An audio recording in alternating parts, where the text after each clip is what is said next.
In this session, we will review the ideal way of solving the third reading comprehension passage that appeared in IIM-CAT 2022 examination. We will try to understand the requirements, challenges, and intricacies involved in attempting this passage. Moreover, this will provide you a chance to attempt this passage on your own, and then I will describe the ideal way of attempting this passage and its questions. Realize where you're going wrong and correct that. The best way to benefit from this session is that you download this particular passage and its questions from the link which has been provided in the description, and then you attempt this passage and its questions in a stipulated time of 10 minutes. Honestly, once you've attempted it, look at the explanation which I provide you, the ideal way of handling this particular passage, and make necessary corrections wherever you feel there's a need. This is the passage, and it was a passage belonging to the expository genre of passages.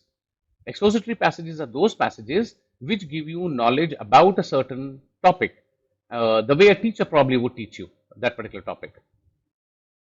Moreover, if you look at the questions and the intricacies involved out here, then in case of the first question here, the 9th question, this was a question which belonged to the specific question category as well as the perception question category. So when you attempt this particular question, you have to take care that you need to have an open mind, as a result of which the answer could be written in the passage or the answer could be based upon the passage, and the answer could strengthen the information in the passage as such. Moreover, the reason why I'm calling it as a specific question as well as a perception question is because the question's language uses the words facts. So if you're looking at finding an answer according to facts, those facts have to be written in the passage, making it a specific question. But because it also uses the words argument, as a result of which this could be a perception question as well. So when you start approaching this question, the answer could be written in the passage or it could be based upon the passage but may not be present inside it. Moreover, there's another complication. The question's language uses the word false, and false is a negative word which qualifies it as a factual negation question. But at the same time, this question's language also uses the second word which is negative and contradicting. As a result of which, from mathematics, we've already learned that two negatives make a positive. So these negatives cancel out and you end up getting a question which says, which of the following statements agree with the facts or the arguments of the passage? So it could be a strengthening question, it could be a factual verification question. Approach it with an open mind. Then if I look at the 10th question, then this question is a clear specific question of implied idea category, and the reason behind that is the usage of the keyword inference here in the question's language. Next question is a perception question, further application question, and the reason behind that is that it uses the technical term implication, the keyword implication, which qualifies it as a further application question, and it also has a not inside it, making it a factual negation question as well at the same time. The last question in this particular lot was a specific question, and it was clearly a factual verification question because it used the keywords regarded as true. So the right answer had to be true according to the passage. Now, let's get an idea about the source of the passage that will make you understand what kind of a language will be used in these passages. This particular passage has been picked up from Encyclopedia of Emotion by Gretchen M. Raby. And this book traces the history of emotion. Gretchen M. Raby is a psychology lecturer at California State University, and the difficulty level of this passage was 4 on a scale of 1 to 5. A lot of students may disagree with a difficulty level of 4, thinking that this is a comparatively easier passage to read, but there are complications in this passage, there are confusions because of which you'll end up getting more questions wrong, or you'll have a tendency to get more questions wrong, so it has to be read more carefully. It belonged to the expository genre, and because it was not very structured, that's the reason why it is pretty abstract. It was picked up from the middle of a chapter, as a result of which it does not have a head or tails, making the whole job more difficult for you. And it had 3 paragraphs with the standard length which appears in case of IIM-CAT, 527 words, which falls into the range of 500 to 550 words. So when I look at this particular passage, when I approach it, then I have to read the passage as a first step. And the first reading of the passage has to be done casually like a story, without a worry in the world, doing it quickly, like a critic of sorts or like a cynic probably. And after you've done a casual reading of the passage, then you need to do a more careful reading and prepare a critical map of the passage. While you do the initial quick reading, you have to take care that there are four objectives to be met even during that quick reading. Those objectives are, you need to be clear about what is this passage about. Answer to this particular question will automatically end up helping you in case of all the general questions, questions which are based upon the whole passage. Then you need to be clear about what is present where in the passage, especially the nouns, adjectives, and adverbs, because most of the specific questions would be based upon nouns, adjectives, and adverbs. As a result, if you have a slight idea about where was Marcus Aurelius mentioned or wherever other things mentioned, then automatically you will be able to find your answers and your specific, your key sentences faster.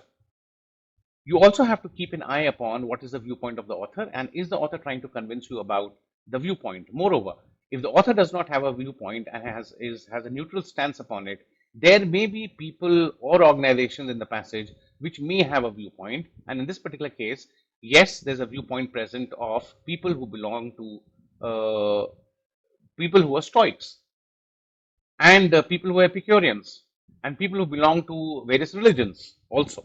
So you have to keep an eye upon what their viewpoints were. Plus, this viewpoint of the author, if you can keep an eye upon that, then this will help you handle all the perception questions, which takes care of almost all the 100% various types of questions, the three types of questions, general, specific, and perception questions. You also need to have a slight idea about the genre of this passage. This was an expository passage, so it had to be filled up with data, facts, figures, names, and numbers, and you should not worry about them. If they're important, you can always come back to the passage and find out the information that you require. So after you've done a quick reading of the passage, you should be clear about what is this passage about. This passage is about Stoicism, which talks about the first emotional response is involuntary, but decisions can be taken before the second voluntary response, and you can think, and then you can modulate your second response in a rational manner, in a logical manner. So when I do the second reading of the passage, which is more careful, and you have to prepare a critical map of the passage, then remember the first step in preparing a critical map of the passage is that you first of all have to be clear about the topic. That is something which we already covered, that the topic out here is that according to Stoicism, the first emotional response is involuntary, but decisions can be taken before the second involuntary response, and it can be modulated in a rational way.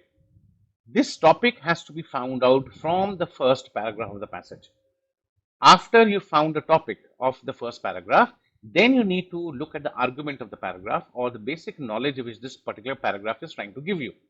So when you read the first paragraph carefully, then you will realize that this paragraph is talking about emotions consist of two moments.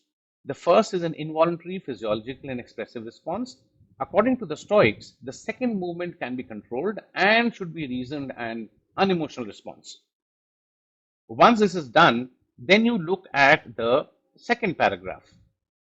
And when you look at the second paragraph, it says Stoics believe that before the second movement, we should realize that character, rationality, and kindness are important, while money, power, and excessive sexual gratification are not important. The Epicureans, similarly, believe that people should enjoy simple pleasures such as good conversation, friendship, food, and wine, but not indulge in them or overindulge in them. Greek and Roman philosophers saw emotions, especially strong ones, as potentially dangerous and viewed emotions as experiences that need to be reined in and controlled. Then we look at the third paragraph, and the third paragraph says that Oatley has mentioned that Stoicism is similar to Buddhism. Meditation and right attitude allows emotions to happen, but we should not act on emotions by distancing ourselves and making decisions. Judaism, Christianity, and Islam teach controlling our emotions lest we engage in sinful behavior. This whole information in yellow boxes is called as critical map of the passage. And after you've read the passage carefully, you should be in a position to prepare this map. This map is going to help you in case of preparing an answer for a general question and preparing answer to difficult perception questions as well. The map is not required for handling a specific question, which are about 1/3 of the questions. So if I look at the first question, which says, which one of the following statements, if false, could be seen as contradicting the facts or arguments in the passage, then the first step which I need to take is that I'll have to read this particular question, understand it, paraphrase the question in my own simple language. And when I do that, then I also have to realize what kind of a question it is. And this is clearly a question which is of the perception category, and it could also be a specific question. Plus, it goes in for using two negative words, false and contradicting, as a result of which they cancel out. And the question in simple language is saying which statement agrees with or strengthens the information or the arguments of the passage. Based upon this question, I have to keep an eye upon the arguments of the passage and also take care that right answer choice cannot clash with the information of the passage. So the argument of the passage is here that according to Stoicism, the first emotional response is involuntary, but decisions can be taken before the second voluntary response and can be modulated. So I look at answer choice 1. When you look at answer choice number 1, then this choice is talking about, in the Stoic view, choosing a reasoned unemotional response as the first response is an appropriate response to emotional situations. Now, when I look at the Stoic view is mentioned here in the first paragraph of the passage, and the key sentences are all of this information, about 2-3 sentences out here in the first paragraph, except for the first one. And when I look at this particular part, the key sentence says that the first emotional response is involuntary, but decisions can be taken before the second response as it occurs after thinking, and it should be reasoned response. On the other hand, if I look at answer choice 1, then it talks about the reasoned response being the first one, which is wrong according to the key sentences present in the first paragraph, as a result of which we kick out answer choice 1. I will repeat why I have kicked out answer choice 1. I have kicked out answer choice 1 because the sentences out here talked about first response being involuntary and the second response being a voluntary one. This part says that the first response itself is a reasoned unemotional response which disagrees with the information of the passage. As a result, it is a wrong answer, and we kick it out. Then we go in for looking at the next answer choice, which is the second one. It says the Greek philosopher Zeno survived into the Roman era until about AD 300. Now, Zeno is somebody who's mentioned early on in the passage in the first sentence itself, and this key sentence says Stoicism was founded in 300 BC by Greek philosopher Zeno and survived into the Roman era until about AD 300. The key word of this particular answer choice is mentioned in the first sentence. If I rely just upon the first sentence, then this first sentence is saying that Stoicism was founded in 300 BC by Greek philosopher Zeno and survived into the Roman era until about AD 300. Stoicism survived into the Roman era, while this answer choice is saying that the Greek philosopher Zeno survived into the Roman era, which does not agree with the information of the passage, as a result of which this answer choice gets kicked out. It's a wrong answer. It is not agreeing with the key sentences information. Then we look at the next answer choice, which is the third one, and this says, despite practicing meditation and cultivating the right attitude, emotions cannot ever be controlled. But if I go in for looking at the third paragraph of the passage, where meditation and right attitude have been mentioned, then these sentences say, through meditation and the right attitude, one allows emotions to happen to oneself. It is important to prevent this, but one is advised to observe the emotions without necessarily acting on them. One achieves some distance and decide what has value and what does not have value.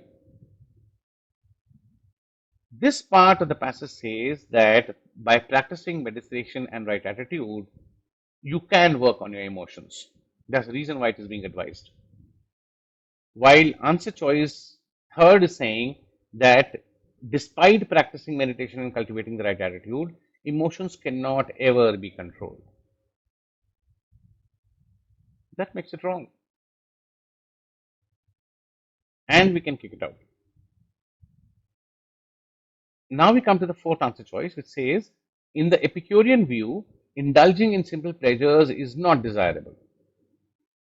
So I'll have to go for wherever Epicurean view and simple pleasures are mentioned.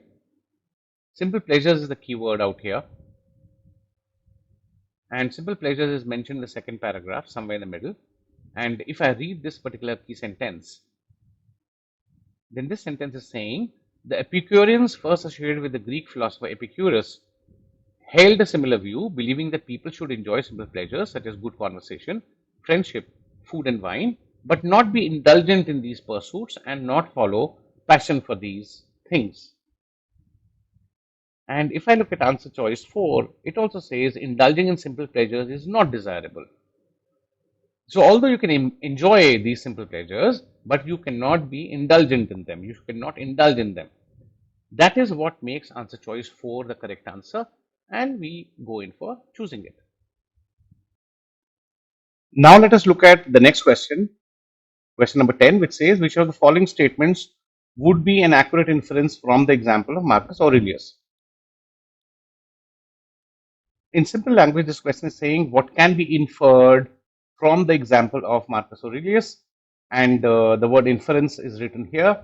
It is a specific question belonging to the implied idea category, and we look at answer choice 1, which says Marcus Aurelius was humiliated by the accusation of treason in front of other officers. So I go back to the passage to see where is the keyword Marcus Aurelius or accusation of treason mentioned, and I can see treason being mentioned here in case of this particular sentence. These two sentences are my key sentences, and in simple language, these sentences say if an army general accused Marcus Aurelius of treason in front of other officers, the first movement for Marcus may have been an internal surprise and anger in response to this insult, accompanied perhaps by some involuntary physiological and expressive responses such as face flushing and a movement of eyebrows. The second movement is what one does next about the emotion. Second movement behaviors occur after thinking and are under one's control. Examples of second movements for Marcus might have included a plot to seek revenge, action signifying deference and appeasement, or perhaps proceeding as he would have proceeded whether or not this event occurred, continuing to lead the Romans in a way that Marcus Aurelius believed best benefited them. So out here, it is very clearly mentioned that examples of second movements for Marcus Aurelius might have included a plot. The language out here clearly says it might have included a plot to seek revenge, while answer choice 1 says Marcus Aurelius was humiliated by the accusation of treason in front of the other officers. Now, humiliation is something which is not supported by the passage information. Instead, surprise and anger are mentioned out here. That is the reason why option 1 becomes wrong, because it has a particular objectionable word which is not supported by the information given here in the passage. Remember, this is an inference question. It is an implied idea question, and the right answer has to be 100% supported by the information given in the passage. The passage does not say that Marcus Aurelius was humiliated by the accusation of treason in front of other officers. This is the reason why answer choice 1 is wrong. Let's move ahead. If I look at the second answer choice, it says Marcus Aurelius plotted revenge in his quest for justice. Again, I go back to the passage to see where the key sentence out here is. The language of the answer choice says Marcus Aurelius plotted revenge. Now, this plotting of revenge part is definitely mentioned out here. But if I look at the key sentences, it says examples of second movement for Marcus might have included a plot to seek revenge. Might have included. It does not mean that Marcus Aurelius actually plotted revenge in his quest for justice. I'll repeat again. The key sentence says that the examples of second movement for Marcus might have included a plot to seek revenge. Might have. It does not mean that Marcus Aurelius actually plotted revenge in his quest for justice, as a result of which answer choice 2 has to be kicked out, rejected, wrong, factually wrong according to the passage, factually wrong according to the key sentence where the keywords are mentioned. So we move on to the next answer choice, which is the third one, and this says Marcus Aurelius was one of the leaders of the Roman army. Okay, so let's go back to where Roman army is possibly mentioned in the passage. The sentence says, for instance, consider what could have happened if an army general accused Marcus Aurelius of treason in front of other officers. We're talking about Rome out here.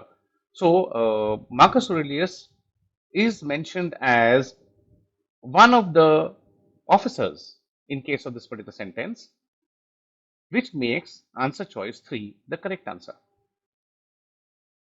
Rome is the topic of discussion out here, so he's got to be a Roman. And when the sentence says, consider what could have happened if an army general accused Marcus Aurelius of treason in front of other officers. So he's one of the officers. So Marcus Aurelius is one of the leaders of the Roman army, is acceptable as an answer choice. There's nothing wrong with it.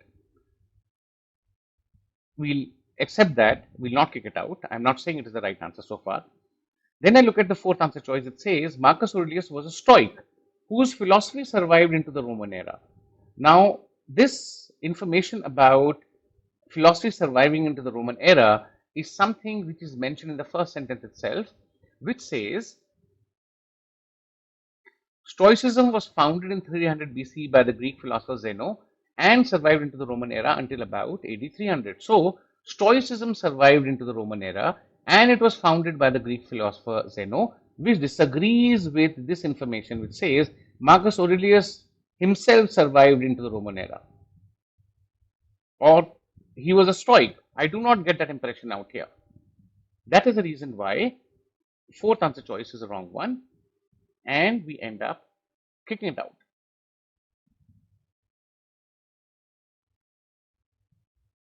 It wasn't Marcus Aurelius's philosophy which survived into the Roman era. It was Zeno whose philosophy survived into the Roman era. And it was the philosophy which survived, not Zeno himself. As a result of which, option 3 becomes the correct answer for this question. Next, in case 11th question, looks like a pretty long question. This question, after I've read it carefully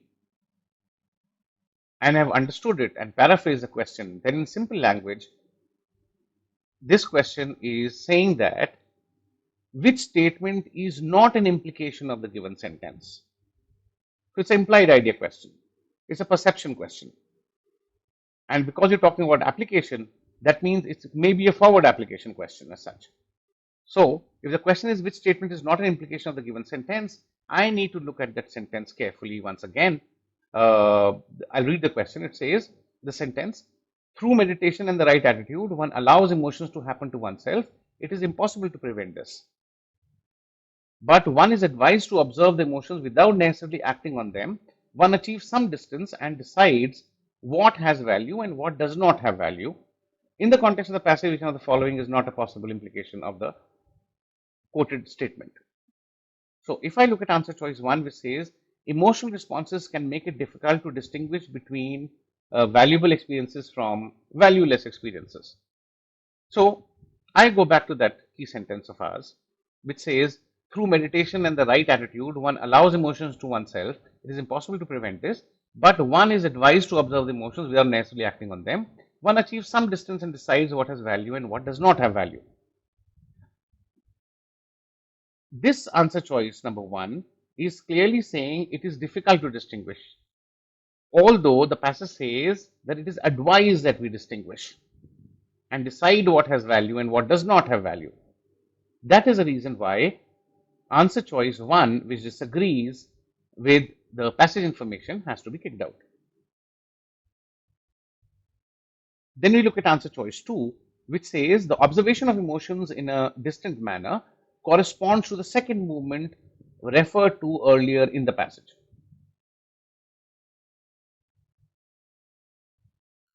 So I'll again look at the key sentence, read it, and it says through meditation, right attitude, one allows emotions to happen to oneself. It is impossible to prevent this, but one is advised to observe the emotions without necessarily acting on them. One achieves some distance and decides what has value and what does not have value. This is wrong here.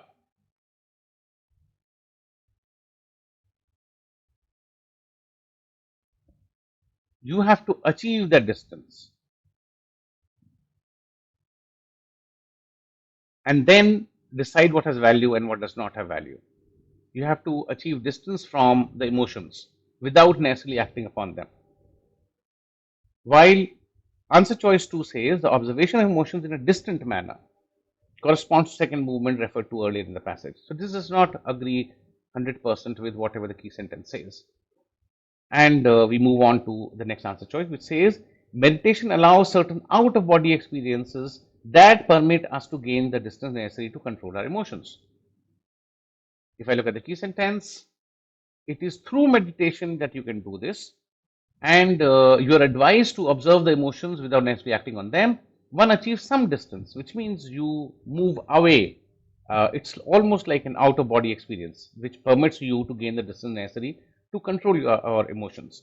If you compare answer choice 2 and answer choice 3, answer choice 3 agrees with the information given here, which says meditation is the one which allows you to do this. And it's almost like an out of body experience. That is what makes answer choice 3 the correct answer. But we'll check answer choice 4 as well because of the process of elimination, and we have to check all answer choices in reading comprehension questions. It says meditation and the right attitude in this instance implies an initially passive reception of all experiences. Remember, initial response is not passive. Initial response is an active response. It's a response which is involuntary. You cannot control it. It is the second response where you can think before that response and then discriminate between what has value and what does not have value, and according to that you react. This is what makes answer choice 4 a wrong answer.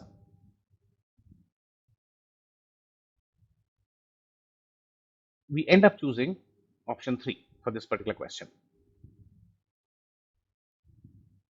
Last question of this slot, question number 12, it says on the basis of the passage, which one of the following statements can be regarded as true? Pretty simple question, no difficulty here in understanding it.